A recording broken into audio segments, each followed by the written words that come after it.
Hello friends, आज हम खाने के मुतालिक इस्तेमाल किए जाने वाले फ़िक्रात सीखेंगे। Let's begin.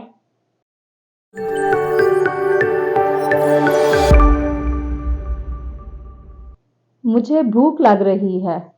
I am feeling hungry. चख कर देखो। Just taste it. प्लीज़ शुरू करें। Help yourself please.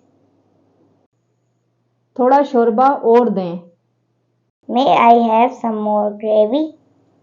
वो बड़ा पेटू है। He is a glutton. चमचा साफ नहीं है। The spoon is not clean. ज़रा नमक पकड़ाएं। Pass the salt please.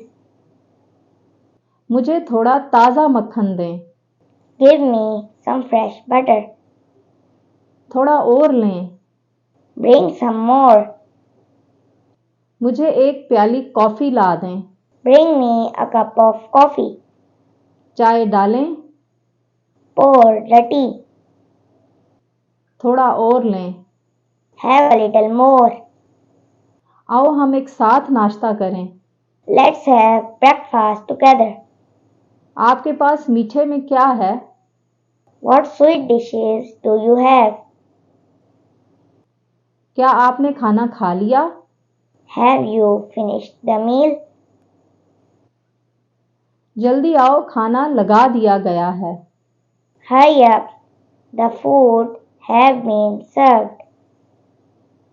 आप क्या खाएंगे? What will you like to eat? आपके पास कौन कौन से अचार हैं? Which pickles do you have? क्या आपने नाश्ता कर लिया? Have you had your breakfast? नाश्ता तैयार करो। Make the breakfast.